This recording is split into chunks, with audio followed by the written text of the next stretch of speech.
Salut tout le monde, j'espère que vous allez bien. Je vous souhaite de passer de super bonnes vacances. Je suis tellement content d'être enfin en vacances. Non mais waouh, franchement, j'attendais ça depuis vraiment un petit moment. Puis là, je suis vraiment fatigué, donc ça va vraiment me faire du bien. Mais ça va pas durer très longtemps parce que je vais vite me mettre à travailler. Je veux pas perdre le rythme et c'est important de pas perdre le rythme. Enfin, de toute façon, j'ai tellement de retard que je peux pas me permettre de me déconnecter complètement du travail. Non, franchement. Ce que je vais faire, je pense, je vais prendre une ou deux journées de repos. Et puis après, je vais vite me remettre à travailler, genre surtout les maths, parce que les maths, j'ai un retard de fou, puis j'ai plein de trucs à faire. Déjà, première chose que je vais faire, ça va être ranger un petit peu ma chambre. Non, parce que vraiment, c'est un bazar monstrueux. Dites-vous que je dors au milieu de mes classeurs, quoi. Franchement, c'est pas possible. Bon, aujourd'hui, je vais vous parler de plusieurs choses. Déjà, je vais vous parler. Alors, dans quel ordre on va faire ça? D'abord, je vais vous parler du bac. Le bac, parce que le bac, bah, vous le savez, normalement, vous le savez, le bac va être annulé et il va être remplacé par du contrôle continu. Ce qui fait qu'il n'y aura pas d'épreuve du bac, ce qui est assez incroyable, ce qui n'est jamais arrivé et ce qui, moi je sais pas. En fait, je crois que c'est le projet en fait du gouvernement qui était de pour l'an prochain avec la réforme de diminuer l'importance du bac, etc. Mais du coup, voilà, ça va être un essai en conditions particulières, quand même, pour le coup. Bon, pas d'épreuve du bac. Ma question, c'est est-ce que vous voulez toujours que je vous donne mes méthodes pour pour réviser le bac ou pas? Parce que du coup, je sais pas si ça sert à quelque chose, mais je sais que vous m'aviez beaucoup demandé ma méthode pour l'histoire-géographie. Alors, dites-moi en commentaire si vous la voulez toujours. Je pourrais le faire. Le problème, c'est que j'ai amené tous mes papiers à Paris. Du coup, quand j'étais à Paris, avant de partir, bah, dans la panique, j'ai pas pensé à prendre mes papiers d'histoire-géographie que j'avais pour le bac. Bon, voilà. Peu importe. Mais si vous me le demandez, je pourrais le faire. Voilà. Autre chose, bah, du coup, pas de bac. Est-ce que vous êtes content ou pas, vous, pour votre part? Je sais pas du tout si si c'est bien. Franchement, si c'était ma situation la dernière, je serais un peu en mode, ok, je sais pas, je sais pas, un peu blasé, je pense. Non, franchement, il y a un truc qui est dommage pour le coup, notamment pour tous ceux qui vont aller en prépa, donc ça fait une bonne partie d'entre vous, je pense, c'est que le bac, ça permet quand même de fixer pas mal les choses. C'est-à-dire qu'on se met dans une période de révision. Donc déjà, c'est un entraînement à passer des examens, c'est une bonne chose. Et ensuite, ça permet de fixer tout ce que vous avez fait au lycée parce que vous allez revoir tout ça, etc.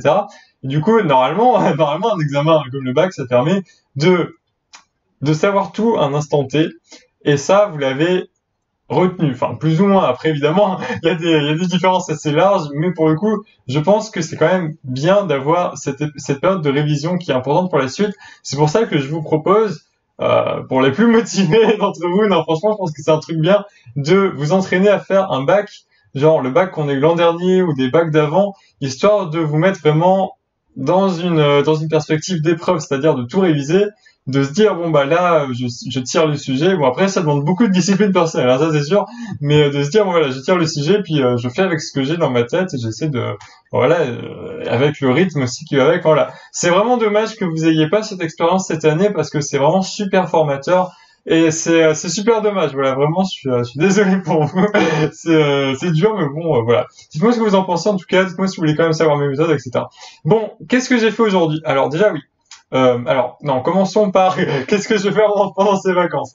Pendant ces vacances, qu'est-ce que je vais faire? Je vais en fait vous faire déjà demain, je pense, ou après-demain, une vidéo pour vous raconter comment je vais m'organiser. Mais comme je vous l'ai dit en début de vidéo, j'ai vraiment beaucoup d'ambition pour ces vacances. Même si je suis un peu fatigué, mais là déjà cet après-midi, je me suis pas mal reposé, ça va un petit peu mieux. Mais mon ambition, c'est déjà de rattraper mon retard en maths que j'ai pris pendant cette semaine-ci, qui est assez monumental. Ensuite, qu'est-ce que j'ai fait aujourd'hui? Bon, aujourd'hui, j'avais une dissertation, évidemment, hein.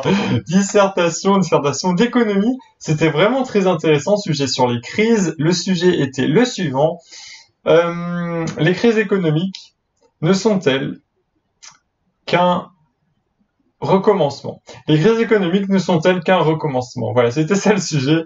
Et on a eu ça pendant 4 heures, quoi. Alors, est-ce que j'ai aimé ou pas? C'est pas un sujet que c'est très apprécié, mais ce qui m'a plu, ça a été vraiment de réfléchir à tout le sujet, à chaque terme. Et en fait, je commence à arriver à faire ça, c'est-à-dire réussir à développer une argumentation après avoir passé un temps fou à analyser le sujet.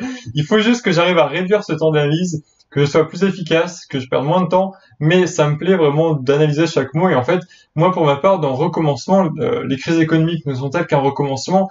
J'ai vu une pluralité de sens, hein, voilà. Donc, je sais pas si ça vous intéresse. En gros, le premier sens que j'aurais dit, c'était que les crises économiques sont un recommencement en elles-mêmes parce que les mécanismes se répètent. Ensuite, les crises économiques sont un recommencement parce que elles permettent de ouvrir la voie à une nouvelle période de prospérité.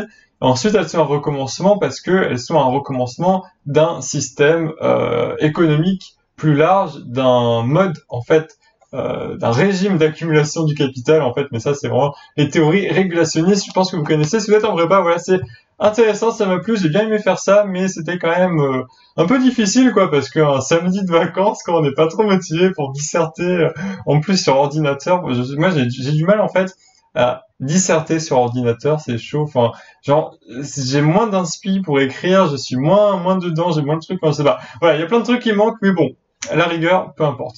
Est-ce que je vous ai dit tout ce que je voulais dire? Oui, je crois. Je crois que c'est bon. Eh bien, écoutez, dites-moi donc, si vous voulez avoir quand même mes conseils du bac en commentaire, dites-moi ce que vous pensez de ce bac annulé, dites-moi ce que vous allez faire pendant ces vacances, sachant que je vais faire une autre vidéo sur les vacances.